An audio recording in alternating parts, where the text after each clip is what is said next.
Salut! Alors, nous sommes dimanche après-midi et je reviens du salon Grèce Imaginaire, un salon du livre fantastique qui s'est déroulé pas très loin de Grenoble ce week-end. C'était la première édition, donc c'était la première fois que j'y allais, forcément. Eh bien, premier avis, bien, très très bien.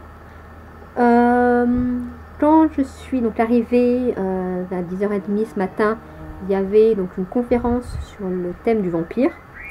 Donc en gros c'était l'histoire du vampire en littérature, de Dracula au Beat-It de Filmelli. Sympa, voilà, rien appris de révolutionnaire, mais c'est un sujet dont j'ai déjà beaucoup entendu parler, j'ai déjà lu beaucoup dessus, donc je ne m'attendais pas à découvrir des choses phénoménales. Mais c'était plutôt sympa. On a ensuite eu un court-métrage sur le thème du vampire aussi. Court-métrage qui faisait partie d'un projet qui s'appelait Sable Noir, si je me souviens bien. Qui était un projet qui reliait plusieurs médias, donc il n'y avait pas un recueil de nouvelles, qui ensuite été repris sous forme de court-métrage, de moyen-métrage. Voilà, rien de phénoménal de ce côté-là. Mia, je suis pas très court-métrage ou moyen-métrage. Mais voilà, c'était un petit intermède sympa. Et ensuite, je me suis rendue donc dans la salle des auteurs. Donc il y avait pas mal d'auteurs, je crois qu'il y avait 25 auteurs en tout. Pour un petit salon et une première édition, je trouvais ça plutôt sympa. Beaucoup d'auteurs que je voulais voir, je m'étais fait une liste avant. Plutôt bien agencé, voilà, rien de phénoménal, mais plutôt sympa aussi. Alors, on va commencer tout de suite avec... excusez-moi. On va commencer tout de suite avec les achats que j'ai faits. Alors, d'abord, on va commencer avec les livres que j'avais amenés pour faire dédicacer. Pour une fois, j'avais pensé à amener mes livres possédés et pas encore dédicacés. Donc, j'ai commencé par faire dédicacer l'héritage des Darceurs de Marie Caillé aux éditions Michel Lafon, que j'ai acheté il y a un mois quand ils ont fait leur vente sur le site vente privée. Du coup, les tomes étaient à 2,50 €, je crois, donc ça valait le coup. Donc, le premier, le deuxième et le troisième, donc qui ont tous eu droit à, je vais vous montrer la dernière, à leur petite dédicace, voilà, qui est très bien écrite, bien droit, bien écrite. J'ai une dédicace que j'ai du mal à lire, donc c'est pour ça que j'ai aussi fait dédicacer le premier tome des Nécrophiles Anonymes de Cécile Duterne aux éditions Voyelles. Je me souviens plus des titres. Quadruple assassinat dans la rue de la Morgue. Je l'avais lu il y a un moment déjà, quand il était sorti. J'avais bien aimé les personnages, l'ambiance, l'humour surtout du livre, le côté un peu décalé, parce qu'effectivement ça se passe, c'est l'histoire d'un vampire et d'un humain. Le vampire s'appelant Bob, ce qui est ridicule pour un vampire, et l'humain s'appelant Népomucène, ce qui est ridicule pour un humain, ce qui est fait exprès. Voilà, donc tous les deux, ils étaient tous les deux assez sympas. Et j'ai droit à une petite carte et un très joli marque-page, voilà, ainsi qu'à une carte de membre de Nécrophiles Anonymes avec un code secret derrière. Voilà, c'était mignon.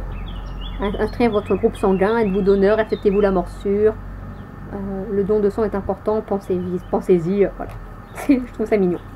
Et du coup, comme l'auteur, et là j'en ai profité pour acheter donc, le tome 2, l'étrange cas du docteur Ravana et de Monsieur Gray, qui apparemment, en plus c'est pas le même narrateur. Dans le premier tome, le narrateur c'était Népomucène, donc l'humain.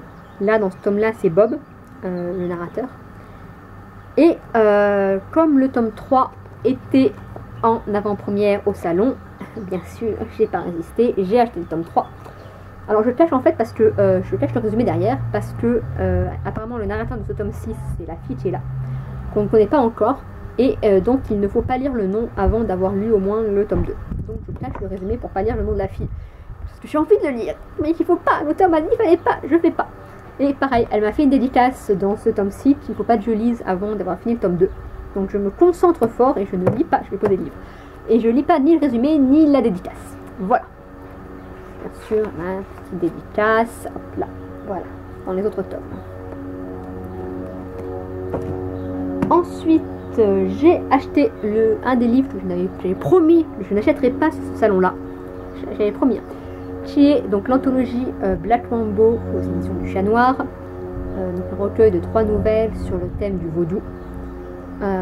Donc au salon, là, il y avait Morgane Classieux, un des auteurs qui était là, qui m'a donc fait une dédicace qu'il faut absolument que je vous montre.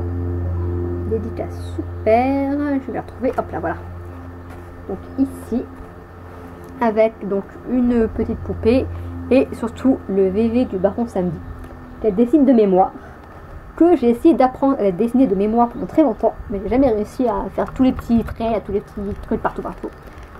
Donc voilà, une dédicace très sympa, parler un peu de l'auteur, voilà. Et du coup, elle au départ, j'étais allée la voir surtout pour acheter donc Vampire et Bayou aux éditions de Nemos, donc toujours de Morgane Classieux, qui est un essai sur les vampires et la Nouvelle-Orléans, comme le titre peut le laisser suggérer. Donc des vampires d'Anne Rice à True Blood, voilà. Donc sur les vampires au sens large. J'aime bien lire de temps en temps des essais sur le vampire, comme j'aime bien assister aux conférences, parce que c'est vrai que je lis énormément de livres sur les vampires, et c'est sympa de prendre du recul par rapport à ces histoires, de voir ce qu'il y a de similaire ou de différent entre les différentes histoires, ce qu'elles peuvent raconter sur la société qui les écrit et qui les lit, et sur son évolution. Donc voilà, encore une très jolie petite dédicace, avec ici un petit crocodile, tout mignon, c'est un crocodile du Bayou. Voilà. Ensuite, j'ai acheté donc Les Enfants de l'eau de Vanessa Dufrat aux éditions Chromosome, que je ne connais pas du tout. Que a l'air d'être une belle maison d'édition parce que le livre est plutôt sympa. Le format m'a l'air assez grand. Le quatrième de couverture, c'est un dessin. Vous ne voyez pas là, mais il est en surépaisseur un peu.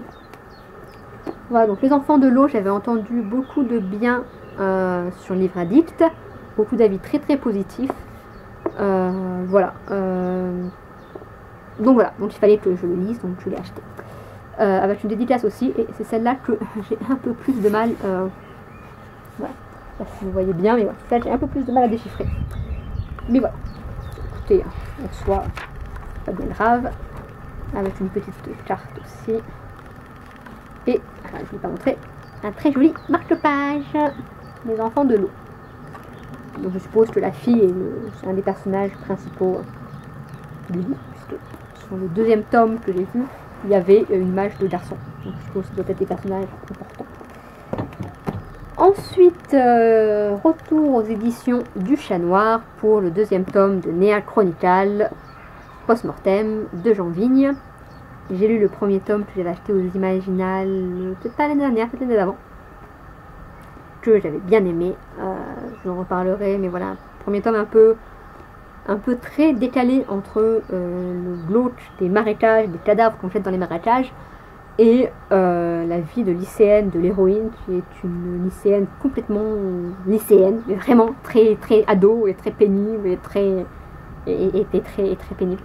Voilà, mais du coup j'avais eu du mal au début, après j'ai beaucoup aimé. Alors, excusez-moi pour ce petit problème, j'ai eu un problème de caméra, donc je ne me suis pas rendu compte tout de suite. Nous parlions donc de Néa Chronicle, dont les couvertures étaient splendides. Surtout la couverture du tome 1, à mon sens, celle qu'on voit ici sur le petit marque-page. Celle du tome 2 est sympa aussi. Petite dédicace. Avec l'auteur qui me donne rendez-vous sur les Imaginales. Parce que bien sûr le tome 3 est sorti. Et je suis fière de moi, je n'ai pas craqué, je ne l'ai pas acheté ici.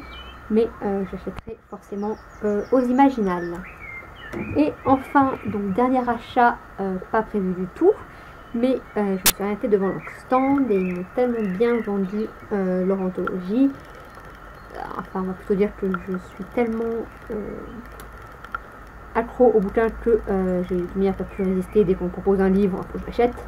Donc qui est une anthologie, l'anthologie Anto Noir pour Nuit de légende aux éditions La Cabane, si je ne me trompe pas. Donc une anthologie sur les légendes, vous le deviner.